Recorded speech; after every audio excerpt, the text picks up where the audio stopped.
안녕하세요. 저는 현재 서울에 거주 중인 30대 후반 여성입니다. 날이 정말 더워요. 그래서 부모님을 모시고 함께 여행을 떠나기로 결정했어요. 시원한 바다가 펼쳐진 발리로 갈 거예요. 원래 결혼식 비용으로 사용할 돈이었는데 결혼이 파기되었으니 그 돈을 더 의미 있게 여행에 사용하기로 했어요. 제가 오늘 그 어떤 사람과 어떤 이유 때문에 결혼을 하려고 했고 파혼하게 된 건지 여러분께 이야기하고 싶어요. 간단한 키워드를 힌트로 말씀드리면 대리효도와 더치페이입니다. 이 두 가지 키워드만 들으면 내가 결혼하려고 했던 사람이 어떤 사람이었는지 짐작할 수 있겠네요. 그러면 이제부터 만났던 최악의 인간에 대해 알려드리겠습니다. 잘 들어주세요.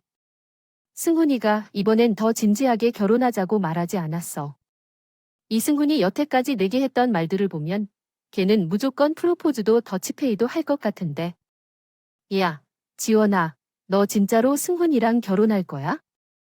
조금만 더 생각해봐. 우리는 너를 정말로 엄청나게 생각하고 걱정하는 걸 알아? 과연 승훈이랑 결혼해서 괜찮을지 솔직히 우리는 좀 걱정돼요. 그래, 서운하게 들릴 줄 몰라도 우리는 정말로 너 생각해서 하는 소리야. 우리가 무슨 소리 하는 줄 알지? 우리가 너랑 승훈이 만나는 거 하루 이틀 보내? 그러면서 내가 이승훈 때문에 속상하다고 얼마나 많이 우리에게 얘기했었나? 그래, 좋아. 그러면 진짜 확실히 했어. 우리가 이승훈을 몰라. 이승훈은 확실히 다 짚어주고 알려줘야 하는 스타일인데 그거 우리도 알 거야? 하늘도 알거든. 아, 진짜 걱정이야. 마냥 축하해주기도 솔직히 어려워. 우리는 제 친구와 그 자식의 결혼을 두고 정말 많은 소문들이 돌았어. 보통은 그게 무슨 소리야? 너희가 수사해야 돼. 그래도 내가 결혼할 사람인데 말이 심한 건 아니냐고 화를 낼 수도 있는 상황이었지만 저는 제 친구들의 염려를 충분히 이해했습니다. 연애를 하면서도 몇 번 그 인간이 하는 행동 때문에 헤어져야 하는 건가 저도 고민했었으니까요. 너희가 무슨 말 하는지 나도 당연히 알지. 일단 프로포즈는 더치페이 하자고 안 했어. 그 인간이 프로포즈를 더치페이 하자고 했으면 나도 이겨라 안 했어. 그런데 니들도 수분이 바뀌어 가는 거 보고 있잖아. 얘는 착해 그건 너희도 알 거 아니냐. 그냥 잘 뭘 모르는 사람이라서 그런 것 같아.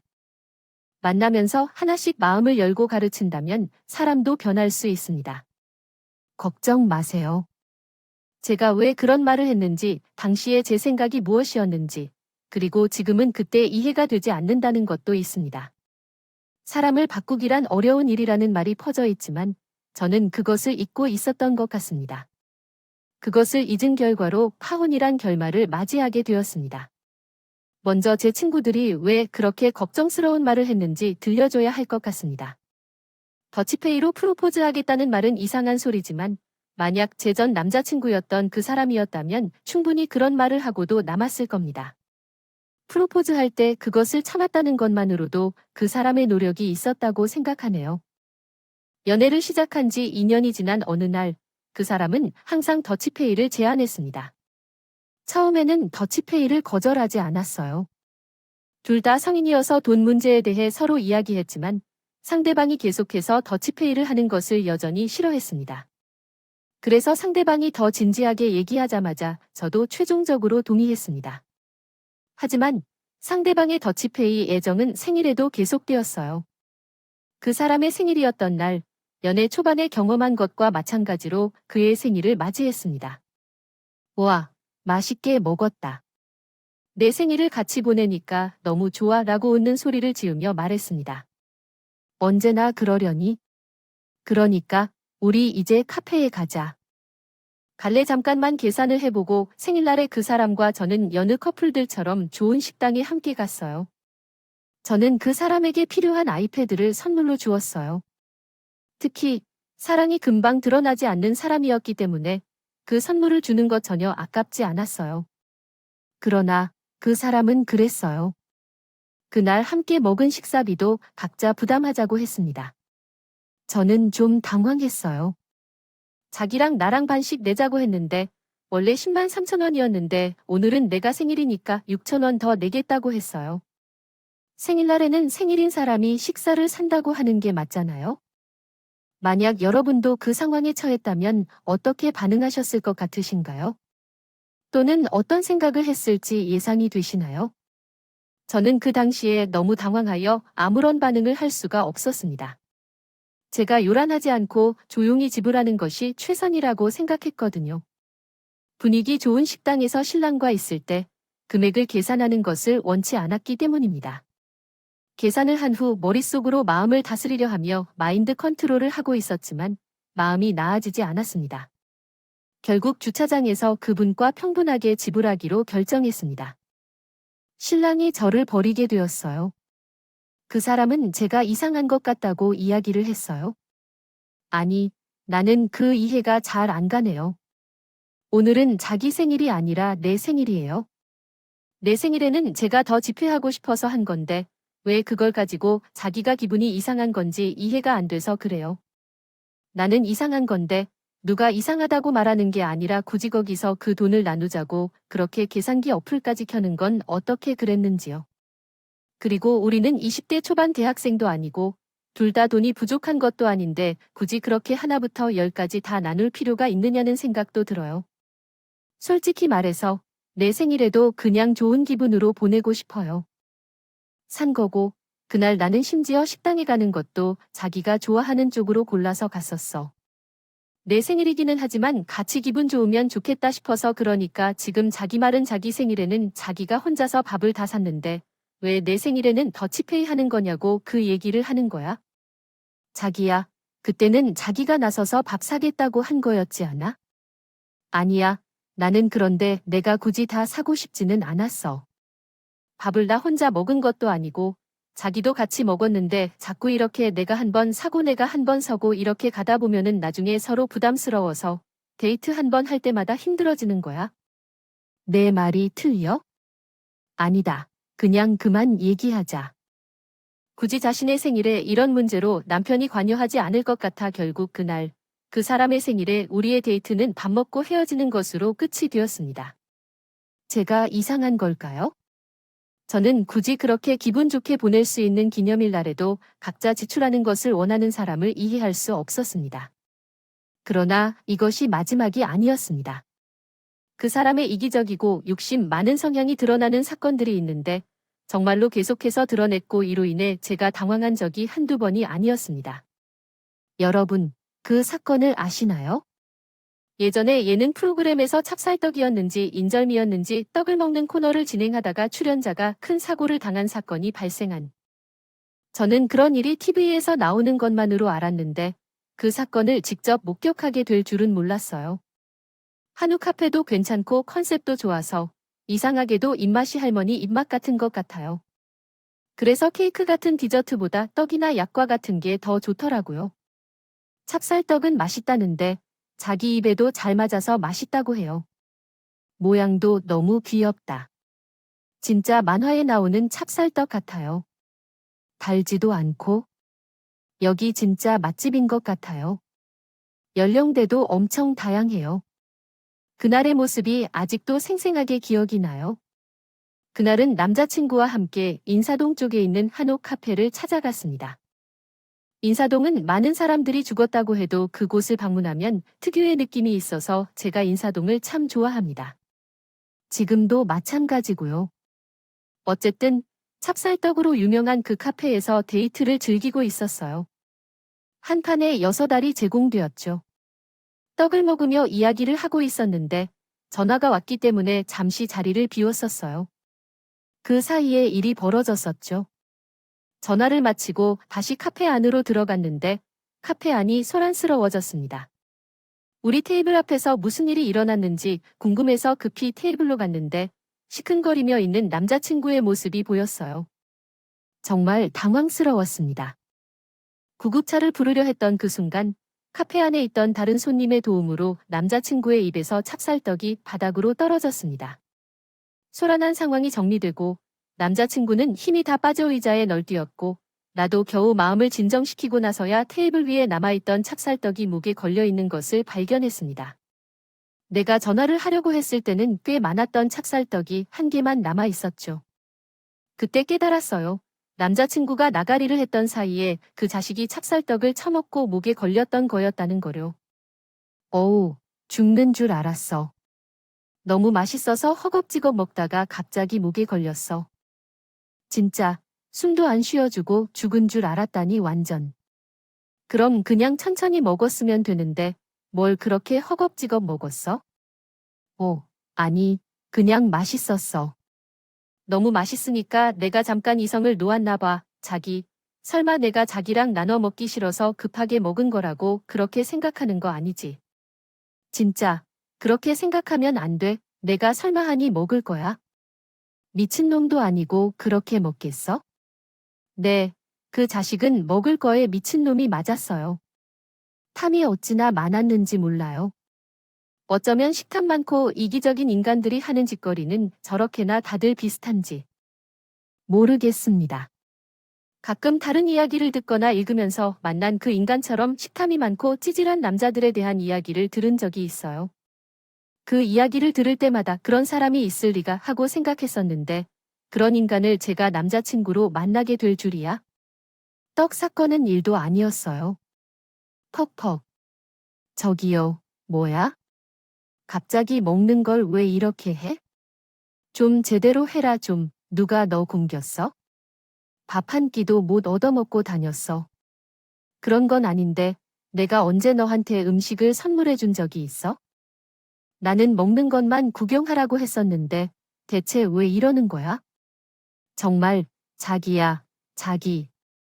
계속 이러면 진짜로 자기랑 같이 밥 먹기도 싫어. 알아. 누가 뺏어 먹는 것처럼 하는 것처럼. 아니, 무슨 푸드파이터 대회에 참가한 것처럼 입이 터질 것 같아. 이게 어째서 그런 거야? 함께 펜션에서 놀러가서 전을 부쳐 먹었잖아. 펜션에서 놀면 얼마나 기분이 좋아? 바람도 솔솔 불고 피톤치드도 뿜어져 나오고 새소리까지 너무 좋았어요. 그런데 비가 와서 전에 막걸리나 먹자고 했는데 인간이 그것을 구워서 접시에 담으니까 진짜로 두세 입 만에 다 먹어대는 거야. 처음에 그 사람이 내가 만든 음식을 입에 넣어준 게 처음인 줄 알았어. 만일까 하고 설쓰리지만 그것도 한 번이야. 그는 족족 자신의 입에 다 넣으면서 옆에 앉아 막걸리를 꿀꺽꿀꺽 마셔야 하는데 제가 열심히 받았어요. 접시에 내려놓는 전을 퍽퍽 내리쳤어요. 그 사람이 젓가락질 하려고 할 때 말이에요. 연애하면서 그렇게까지 화낸 적이 없던 저였기 때문에 그 사람도 꽤나 당황하셨죠. 적당히 할래. 내가 지금 여기 뭘 요리하러 온 거야? 같이 재밌게 놀자고 온 거잖아. 도대체 생각이 있는 거야? 없는 거야? 자기야, 이럴 때는 자기가 요리해서 내가 먹여주고 같이 먹자고 하는 건데 그렇게 걸신들린 듯이 혼자 먹어대는 게 아니라 내가 지금 뭐 유치원생 데리고 가르치는 것도 아니고 우리 나이가 30이 넘었어. 좀 이런 거 당연히 자기가 알아서 해야지. 이게 대체 뭐야? 아, 미안해. 나는 그냥 자기가 해준 게 너무 맛있어서 그리고 내가 맛있게 먹으면 자기도 좋다고 했었고. 미안해.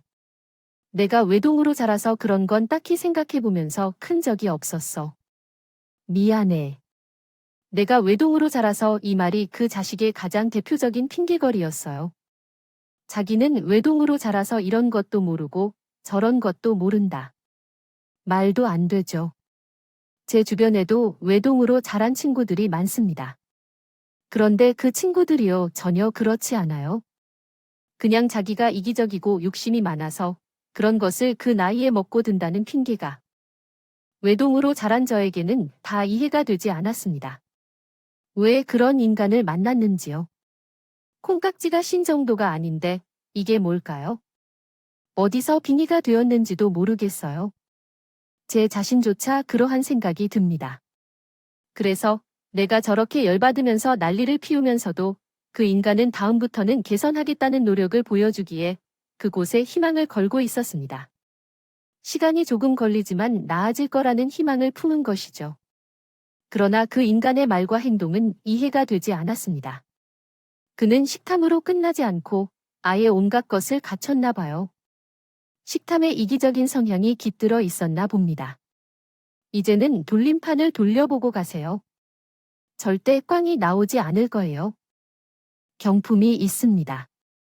1인당 1회 참여 가능합니다. 자, 참여해 보세요. 길을 걷다 보면 종종 그런 행사를 만나게 됩니다.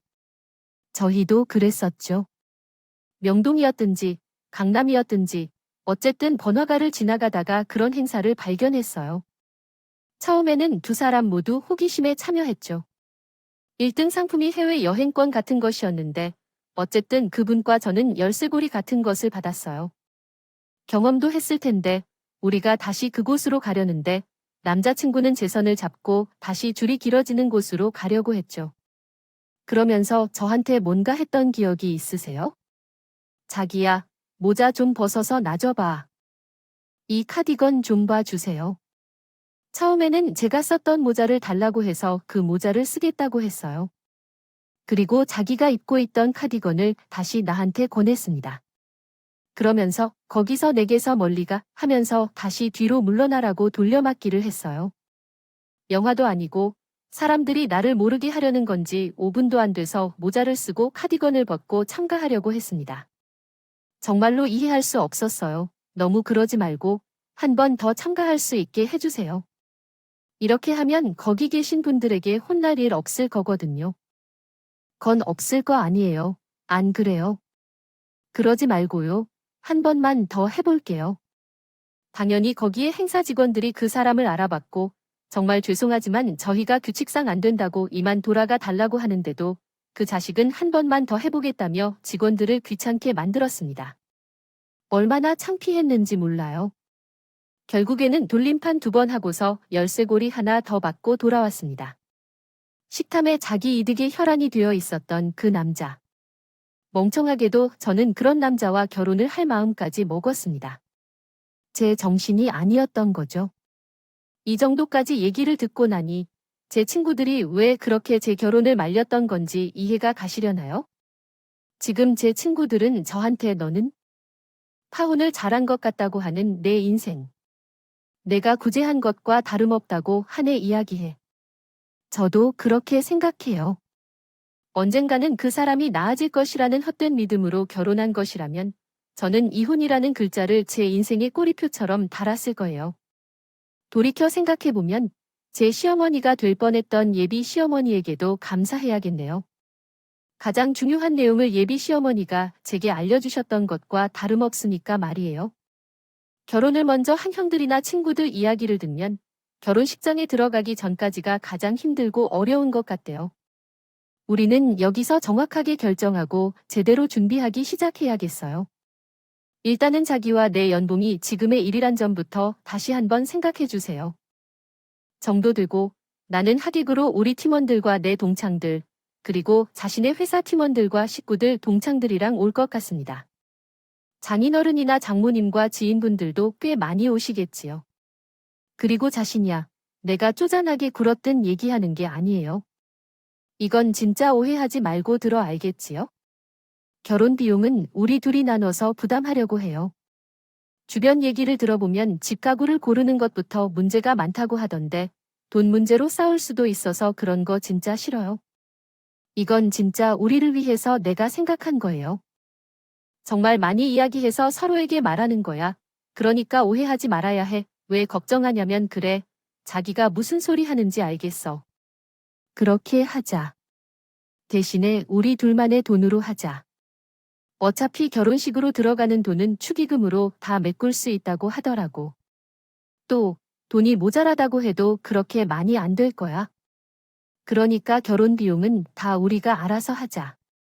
어때? 오케이, 좋아. 아이, 자기가 내 말을 오해하지 않았으니까 이제야 마음이 편하다. 와, 그런데 우리가 이렇게 결혼 얘기하니까 이제 좀 현실이 와닿기 시작했다. 우리 잘 살아보자. 잘 살아보기란 개소리다. 결혼 준비하면서 분위기가 화기애애하고 좋았던 건 단 한 번뿐이었죠.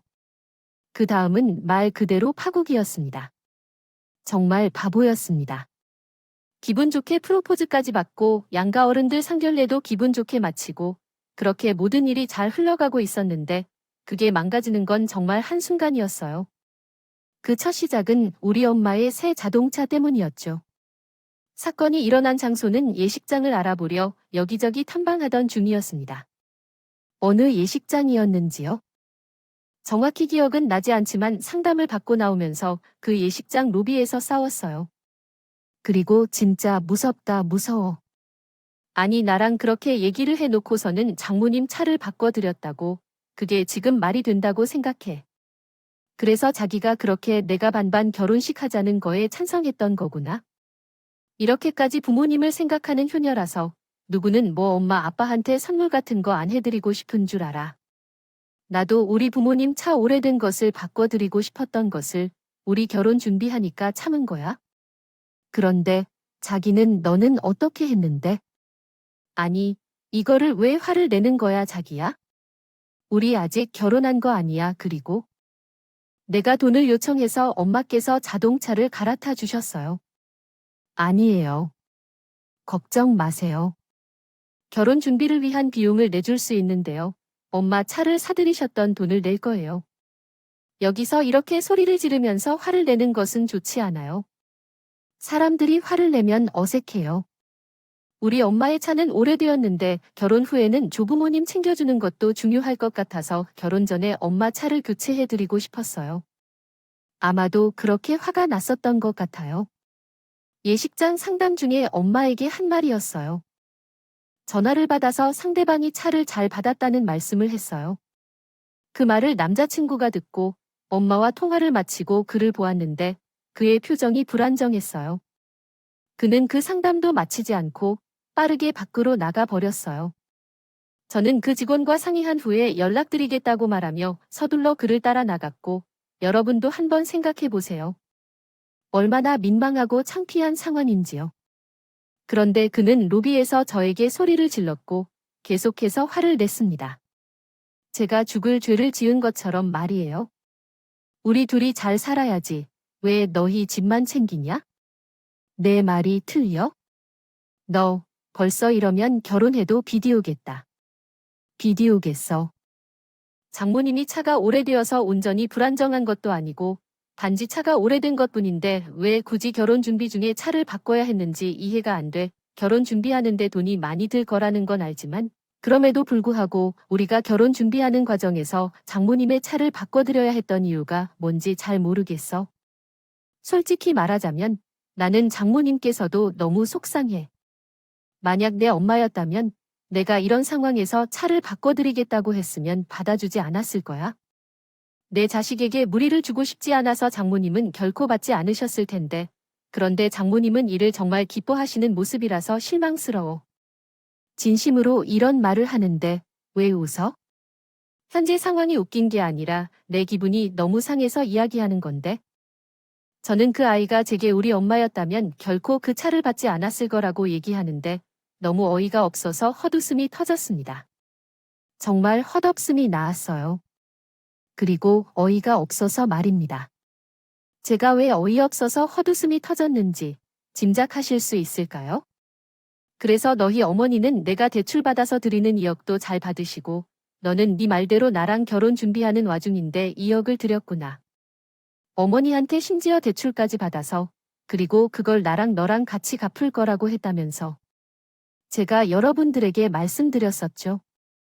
제 인생을 구한 건 예비 시어머니의 몫도 컸다고 말입니다.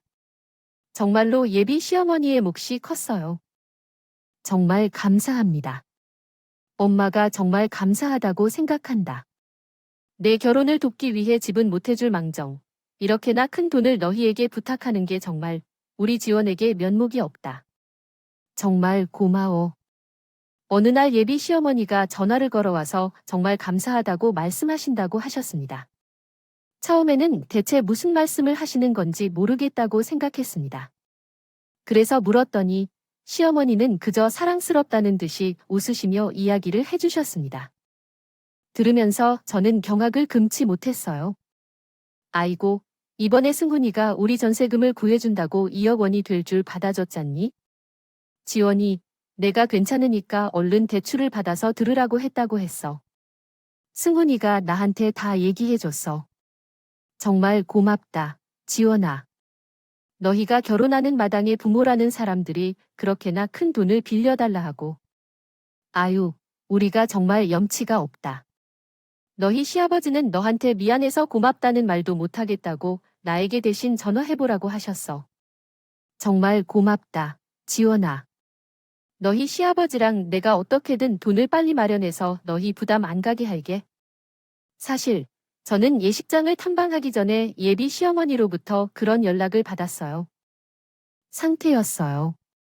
상황은 이런 식이었죠. 예비 시부모님이 살던 집에서 이사를 가야 하는데 전세금을 갖추기가 아주 어려워서 당신 아들에게 돈을 부탁했고 제 남자친구와 함께 상의를 거쳐 결혼해서 갚을 것이니 부담 갖지 말라고 받으시라고 하며 은행에서 대출을 받아 2억을 드렸다네요. 저한테 상의한 말 없이 말입니다. 그 말을 듣고도 일단은 내 안에서 다시 한번 생각해보고 그 사람에게 물어보자고 하고 있었는데 그놈은 제가 우리 엄마 차 한 번 바꿔드린 것 때문에 난리를 피우니 말이죠. 어땠겠어요? 어이가 없죠? 저는 어이가 없었고 그놈은 마치 심장이 사라지는 것처럼 꽤 놀란 듯했습니다. 그렇게 소리를 삑삑 지르면서 화를 낼 때는 언제든지 내 말을 듣고서도 그 자식은 그대로 얼어붙었어요. 왜 말을 안 해? 조금 전까지만 해도 할 말이 많은 것처럼 나에게 이야기했잖아. 이제는 우리가 무슨 일을 해드렸는지 다 알았으니까 솔직히 얘기해보자. 나는 이게 그렇게 큰일일 거라고는 생각하지 못했어. 그래, 나는 우리 엄마 차를 바꿔주었고 너는 너희 부모님께서 대출받아서 2억을 드렸어. 그리고 우리는 지금 결혼 준비를 하고 있어. 얘기해봐. 너는 대체 어느 시점에서 그렇게 억울하고 화가 나서 나에게 소리를 질러가면서 이야기를 한 거야? 그리고 어느 시점에서 우리 엄마가 철이 없어 보일 때가 있었나? 결혼 준비하는 자식한테 민폐를 끼친 것 같았는데 내용만 놓고 보면 결혼 준비하는 자식한테 부담을 준 건 우리 부모님이 아니라 너희 부모님 아니야? 너희 부모님이야. 너 말 진짜 그렇게 할 거야. 우리 부모님이야. 당장 집 문제가 달려 있었던 거고 너희 어머니 차는 다른 문제 아니야? 당장 차가 좀 낡았다고 그게 뭐 큰 문제가 되는 일이야? 아니잖아. 나는 지금 그 얘기를 하고 있는 거야. 당장 중요한 게 뭔가에 대해서 그리고 너도 결국은 그 차 대출 받아서 샀던 할부금 끊어서 샀던 그랬을 거 아니야? 그런데 그게 무슨 결혼 준비하는데 무리가 안 된다는 건데? 나 하나만으로도 우리 결혼해서 대출이자를 갚느라 힘들 텐데 너까지? 돈을 그렇게 쓰면 어떻게 하겠냐고 말하는 게 내가 하는 말이야. 이제 그 의미를 이해하겠지. 내가 대출을 받았는지, 카드를 이용했는지, 현금으로 썼는지, 그것을 어떻게 알았냐? 나는 내 돈, 내 소유 현금으로 엄마 차를 바꿔주었어. 여기서 내가 뭘로 알아? 나는 결국 갚으려 했던 2억 원에 대한 대출금을 내 부모님께 말했고, 왜 넌 나한테 말 한마디도 없었어? 내가 언제 얘기했겠어? 한 번 기다려봤어. 나한테 먼저 말 내놓으면 분명 감정적으로 굴어도 이해할 텐데, 너가 먼저 얘기해 줄 거라고 기다리고 있었어. 그런데 넌 한마디도 안 했네. 그렇다면 대체 결혼해서 그 이자를 어떻게 갚으려고 했니? 결혼해서도 나한테 더치페이를 운운하면서 결혼했으니까 우리 부모님도 너한테 부모 아니냐 이딴 소리 하면서 나한테 어영부영 대출이자 같이 찍게 할 생각이었어. 이야기해봐. 정말 치사한 인간 아닌가요? 죽어도 미안하다는 말 그 말이 먼저 나오지 않았습니다. 결국에는 너도 대출받아서 한 카드를 사용해서 빚으로 장모님 차를 바꿔드린 거일 텐데 뭘 그렇게 걸고 넘어지려 하냐고 제게 큰 소리를 쳤어요. 사실상 이미 그때부터 결혼은 물 건너간 거나 다름없었죠. 나는 우리 엄마 차를 내 돈으로 샀다고 하니 그 자식은 못한다고 했죠. 믿는 눈치였습니다. 그러면서도 대체 2억에 대한 대출 이자는 어떻게 갚을 생각이었냐는 저의 질문에는 대답하려 하지 않았어요. 대답 안 할 거야? 뭐, 결혼 어떤 걸로 할까 그럴래? 얘기해. 얘기해야. 뭐, 어떻게 결정을 하든 말든 할 거 아니야? 안 그래? 왜 내가 현금으로 차 샀다니까 그것도 못 믿어주겠어? 아주 자기가 하는 말 아니면 아예 다른 사람 말은 믿지도 않네. 맞니? 됐다. 그래네. 맘대로 해. 나도 오늘 내가 나한테 한 말이면 행동. 이거는 그냥 넘길 일이 아닌 것 같거든. 우리 결혼 다시 한번 생각해 보자. 제가 묻는 말에도 그 인간은 아무런 대답도 하지 않았어요. 그렇다고 미안한 표정이라도 짓고 있었냐고요? 아니요, 전혀요. 미안한 표정은커녕 뭔가 할 말은 많은데 억울하다는 듯한 그리고 화가 났다는 듯한 표정으로 저를 빤히 바라보고 있었습니다. 더 이상 말이 통할 것 같지 않아서 그 예식장에서 빠져나와 주차장으로 걸어갔어요. 그랬더니 그놈이 언제 또 저를 따라왔더군요. 차 문을 열고 타려고 하는데 제 팔을 낚아채 자기 쪽으로 돌려 세웠습니다. 그때는 좀 무서웠어요. 그 짧은 찰나에 이러다 데이트 폭력이 일어나는 건가 싶었고 차에 블랙박스가 있으니 괜찮다는 생각까지 들었죠. 그놈은 잔뜩 화가 나서 씩씩거리며 저를 보고 있었습니다. 내가 그 차를 현금으로 샀다고? 그걸 지금 나에게 믿으라는 거야? 내가 그 차를 현금으로 샀다면 그게 더 문제가 돼. 너 그러니까 돈이 전혀 없는 상황이라는 말이야? 결혼 비용은 모두 카드 결제할 생각으로 그렇게 했어. 이걸 나에게 이렇게 말하고 내게 믿으라고 하는 거야? 우리 부모님께서 전세금을 대신해 주시고 대출을 받은 건 알고 있는데 너도 솔직하게 말해주면 우리는 서로 잘못했다고 인정하고 문제를 해결하고 넘어갈 수 있잖아. 차를 현금으로 살 수 없다며 말하는데 그렇게 말해? 이런 식으로 얘기하더니 나도 갑자기 분해서 그의 가슴을 밀며 핸드폰을 여러 잔고와 주식 계좌 정보를 보여주었어. 나는 일도 연봉이 높은 쪽에 속하고 주식 공부도 오랫동안 해오면서 투자도 해왔기 때문에요. 가지고 있는 재산이 꽤나 풍부한 상태였습니다. 이런 사실을 저 자식에게 굳이 말하지 않았었죠. 그날 그 주차장에서 그 자식은 처음으로 제가 소유한 재산을 목격했습니다. 핸드폰 화면을 바라보던 그 사람의 표정은 아니, 그 눈동자는 동그랗게 벌어지듯 커지기 시작했어요. 그리고 서서히 민망한 듯이 허허 웃음소리가 터져나기 시작했습니다. 아니, 왜 그런 사실을 말 안 했어? 그러면 내가 오해하지 않았을 텐데. 나는 자기가 예상치 못한 돈을 쓴 줄 알고 그것 때문에 갑자기 화가 나서 그랬겠지.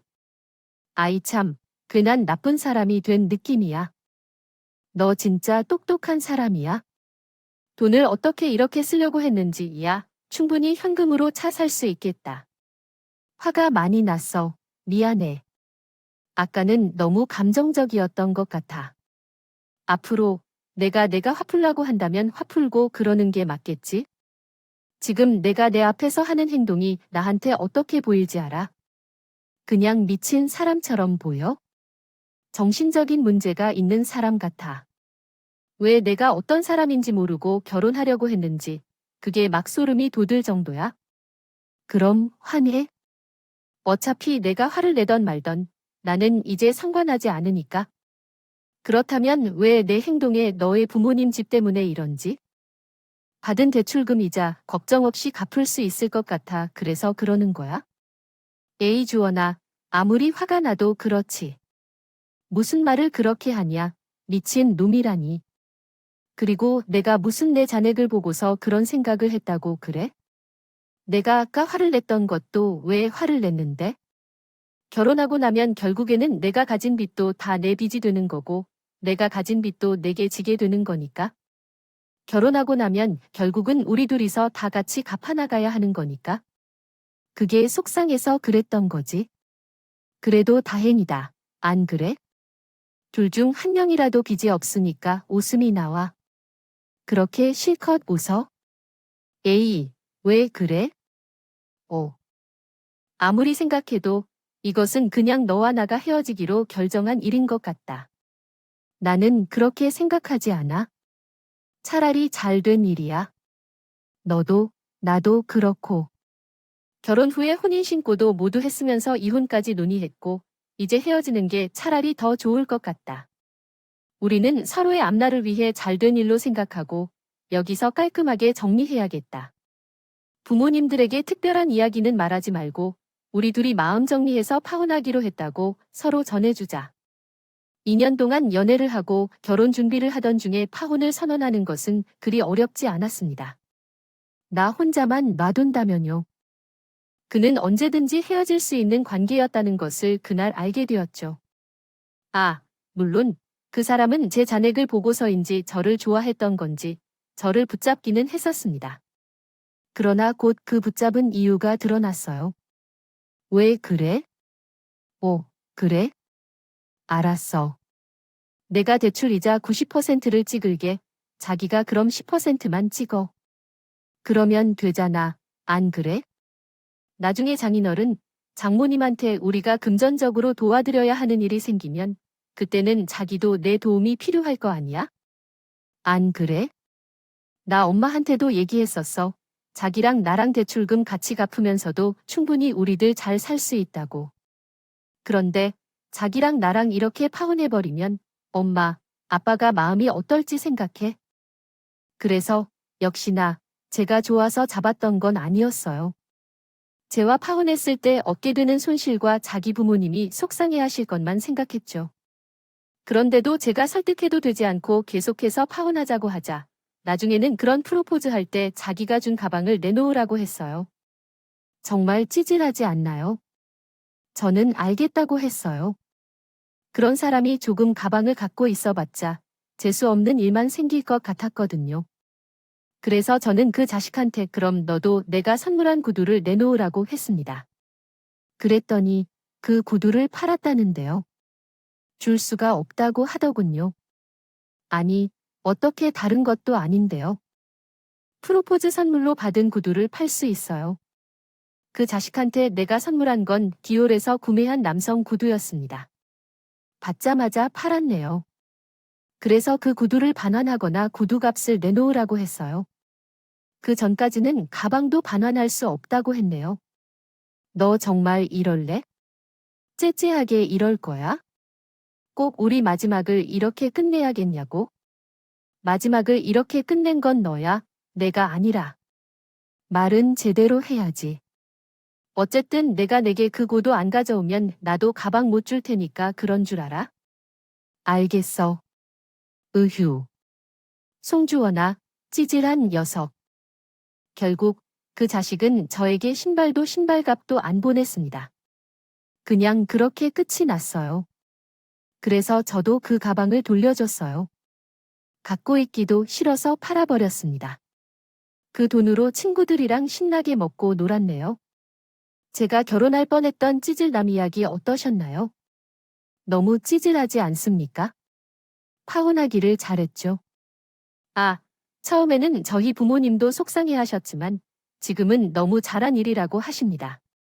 분명 어딘가에 진정한 제 인연이 있을 거라며 걱정 말라고 해주셨죠. 맞아요. 똥차 지나갔으니 벤츠가 나타나겠죠.